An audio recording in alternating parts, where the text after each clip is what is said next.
ఈవీడీ news కు స్వాగతం. కొలిమిగుండ్ల మండలం బెలుం సింగవరంకు చెందిన రామతులసి అనే అమ్మాయిని, అదే గ్రామానికి చెందిన బిజ్జం విద్యాధర్ రెడ్డి గత 2 సంవత్సరాలుగా వీరిద్దరు సహజీవనంలో కొనసాగిస్తున్నారు. అయితే కాలక్రమేణా అమ్మాయి గర్భం ధరించడం వల్ల బిజ్జం విద్యాధర్ రెడ్డిని పెళ్లి చేసుకోవాల్సిందిగా కోరడం జరిగింది. దానికి అతను సరే అని వీరిద్దరు గత సంవత్సరం డిసెంబర్ లో వీరిద్దరికి వివాహం కావడం జరిగింది. విషయం తెలుసుకున్న అబ్బాయి తరపు పెద్దలు మా అబ్బాయిని వివాహం చేసుకుందని ఆ అమ్మాయి మీద దాడి చేయడం జరిగింది. ఈ అమ్మాయి దళిత వర్గానికి చెందిన అమ్మాయి కావడం వల్ల, అబ్బాయి అగ్రకులానికి చెందిన అబ్బాయి కావడం వల్ల అబ్బాయి తరఫున బంధువులు ఈ అమ్మాయి మీద దాడి చేయడం జరిగింది. ఆ తర్వాత అమ్మాయి పోలీసులను ఆశ్రయించడం జరిగింది. గత 2 నెలల కిందట బనగానపల్లి పోలీస్ స్టేషన్ లో ఎఫ్ఐఆర్ కూడా నమోదు చేయడం జరిగింది. ఆ తర్వాత 2-3 సార్లు ఎస్పీ ఆఫీస్ కు స్పందనలో కూడా కంప్లైంట్ చేయడం జరిగింది. కానీ ఘటన జరిగి ఇన్ని రోజులు గడుస్తున్నా కూడా బాధితురాలికి ఎటువంటి న్యాయం జరగలేదు. పోలీసులు విచారణలో చాలా ఆలస్యం చేస్తున్నారని బాధితురాలు ఆరోపిస్తుంది. ఘటన జరిగి ఇన్ని రోజులైనా కూడా అతని మీద ఎటువంటి చర్యలు లేవు. నాకు ప్రాణహాని ఉంది, గ్రామంలో నన్ను చంపేస్తారని ఆ బాధితురాలు బిక్కుబిక్కుమంటూ వేరే గ్రామాల్లో తలదాచుకుంటూ తిరుగుతూ ఉంది. అయినా వీటిని ఎదిరించి 2-3 సార్లు ఎస్పీ ఆఫీస్లో ఫిర్యాదు కూడా చేయడం జరిగింది. ఎస్పీ ఆఫీస్లో కూడా వాళ్ళు విచారణ చేస్తామని చెప్తున్నారా కానీ ఇంతవరకు ఎలాంటి కొనసాగింపు ఈ కేసులో జరగలేదు. కానీ బాధితురాలు చాలా భయంతో ఈరోజు కూడా మళ్ళీ ఎస్పీ ఆఫీస్కి రావడం జరిగింది. ఎస్పీ ఆఫీస్లో ఈరోజు ఫిర్యాదు చేస్తే వేరే డిఎస్పీని వేసి విచారణ కొనసాగిస్తామని బాధితురాలకు భరోసా ఇవ్వడం జరిగింది. కెమెరామెన్ శివరామ్తో అల్లబకాష్, వివిడి న్యూస్, నంద్యాల. చెప్పమ్మ, ఎవరమ్మనిది? నాది బెలింసింగవరం గ్రామం. బెలింసింగవరం గ్రామం, అతనిది కూడా బెలింసింగవరం గ్రామం. అయితే నేను కొనుగులలో నాకు గవర్నమెంట్ వారు స్థలం ఇచ్చినారు. అయితే నేను అక్కడికి వచ్చిపోతుండగా సమయంలోనే అతను నన్ను ఇష్టపడి తను ఎలాగైనా నన్ను చాలా వెంటపడి వేధించి నా నెంబర్ తీసుకొని తను నాతో ఫోన్ మాట్లాడి నన్ను వెంటబడి ఎక్కడికైనా తీసుకొని పోయేటోడు. అతను నన్ను నమ్మించి బాగా నన్ను వాడుకొని కొద్ది కాలం వరకు అక్కడే కొనుగోలులో కాపురం నివాసం పెట్టినాడు. అయితే మళ్ళీ తర్వాత తను వాళ్ళ నాయనకు అందరికీ తెలిసిన సమయంలో వాళ్ళ నాయన కూడా నన్ను చాలాసార్లు చంపాలని ప్రయత్నించినారు, మనుషులు కూడా పెట్టేసి. అతని పేరేమో బిజ్జం విద్యాధర్ రెడ్డి, అతని తండ్రి పేరు బిజ్జం వెంకటరామరెడ్డి. వాళ్ళ అత్త పేరు బచ్చం అంకమ్మ.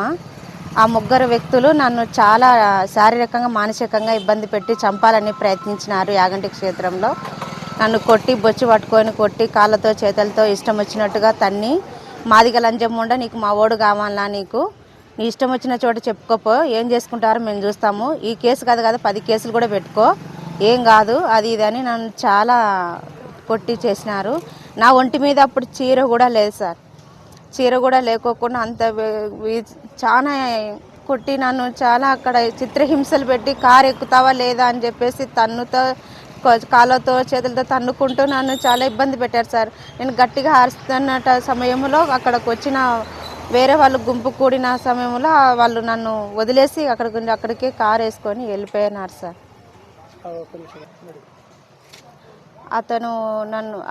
అతనికి నాకు పరిచయం 1.5 సంవత్సరం అయింది. తను నన్ను ప్రెగ్నెన్సీ కూడా అతని వల్ల నేను ప్రెగ్నెన్సీ కూడా ఇప్పుడు నాకు 5 నెలలు ప్రెగ్నెన్సీ.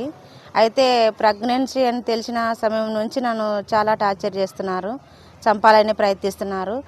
అందుకోసమని నన్ను కొట్టిన యాగంటి క్షేత్రం నుంచి వచ్చి నేను ప్రాణాలతో బయటకు వచ్చిన తర్వాత అక్కడ కేసు నమోదు బనియానపల్లె గ్రామంలోని అక్కడ కంప్లైంట్ చేశాను. సిఐ సార్ కూడా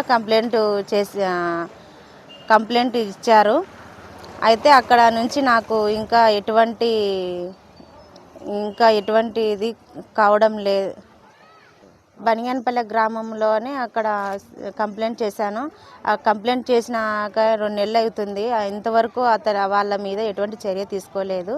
అందువలన ఇక్కడికి నేను స్పందన దగ్గర ఇక్కడ కలెక్టర్ ఎస్పీ ఆఫీస్ దగ్గరకు అక్కడికి వచ్చి కంప్లైంట్ చేశాను. సార్ వారికి చెప్పాను.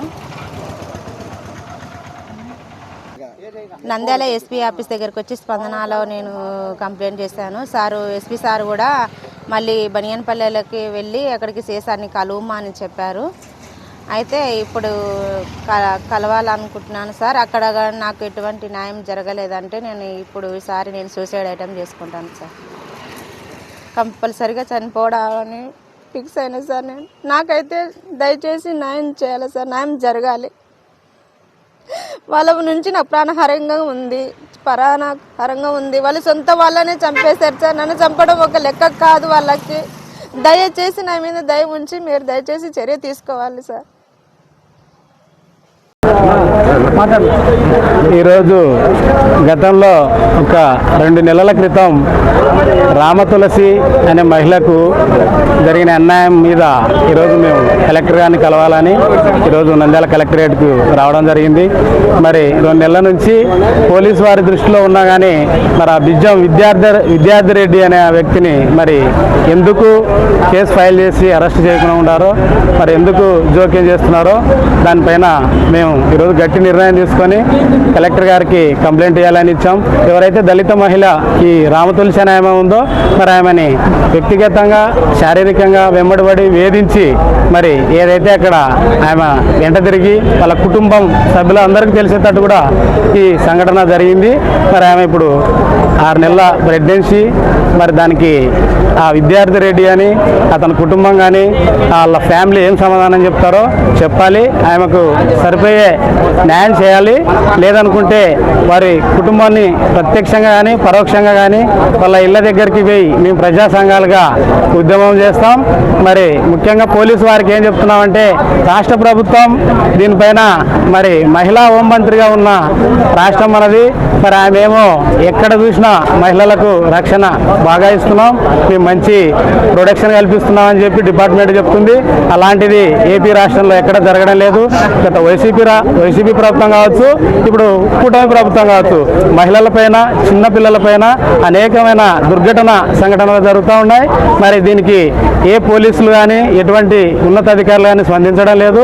ముఖ్యంగా పోలీసు వ్యవస్థ ఈరోజు ఎలా ఉందంటే ఒక ప్రైవేట్ వ్యవస్థగా అభివర్ణించవచ్చు. స్టేషన్కి పోతామంటే సామాన్య ప్రజలు పోతే ఒక ఎత్తు ఉంటుంది, ఒక ఖద్దరు చొక్కా వేసుకొని పోయినోడు పోతే ఒక ఎత్తు ఉంటుంది. రాజకీయ నాయకులు ఒక ఎమ్మెల్యే నుంచి ఒక చిన్న సర్పంచ్ వరకు ఫోన్లు చేస్తే వాళ్ళకు పలుకుతారు. సాదాసీదా చిన్న దళిత కుటుంబాలు కావచ్చు, సాదాసీదా రైతులు కావచ్చు పోతే పోలీస్ స్టేషన్లో మరి కుక్కల కంటే హీనంగా చూస్తున్నారండి ఈరోజు. అది మేము ప్రత్యక్షంగా చూస్తూ ఉన్నాం ఇప్పుడు మన జిల్లాలోనే. ఇప్పుడు ఎవరైతే మన బీసీ జనార్దన్ రెడ్డి ఉన్న నియోజకవర్గంలోనే ఇంత దుర్మార్గమైన సంఘటన జరుగుతూ ఉంటే మరి ఆయన ఎందుకు స్పందించడం లేదు? గతం నుంచి ఇది 2 నెలల నుంచి జరుగుతూ ఉందంటే అందరికీ తెలిసినటువంటి విషయమే. అధికారులు ఎస్పీ నుంచి కింది స్థాయి కానిస్టేబుల్ డిఎస్పీసీ వరకు పోయిందంటే మరి ఈరోజు ఎంత దుర్మార్గంగా రాజకీయ వ్యవస్థ నడుస్తూ ఉందో, రాజకీయ వ్యవస్థ కిందనే పోలీస్ డిపార్ట్మెంట్ నడుస్తుందని చెప్పేసి నేను తెలియజేస్తున్నా. ముఖ్యంగా కావాలంటే ఈరోజు ఎవరైతే రామతులసి ఉందో ఆమె తరఫున మేము ఐఎఫ్టీ పిఓడబ్ల్యూగా ఈ నంద్యాల కలెక్టరేట్ ఈ ధర్నా నిరసన చేయడం జరిగింది. త్వరలో దీనిపైన చర్య తీసుకొని ఆమెకు తగిన న్యాయం చేయకపోతే మేము ఎస్పీ కార్యాలయానికి కూడా ప్రయాణం చేస్తామని చెప్పి తెలియజేస్తున్నా. నా పేరు రంగనాయకులు, ఐఎఫ్టీ. న్యూస్ టీవీని తక్షణమే సబ్స్క్రైబ్ చేసుకోండి. నోటిఫికేషన్ కోసం బెల్ ఐకాన్ క్లిక్ చేయండి. మరిన్ని అప్డేట్స్ కోసం ప్రతి ఒక్క కుటుంబానికి ఉచిత ప్రకటనలు వచ్చే విధంగా మీకోసం మీ ముందుకు వివిధ న్యూస్ టీవీని ఏపీ ఫైబర్ నందు 99వ ఛానల్ మరియు యూట్యూబ్ నందు వీక్షించెదరు.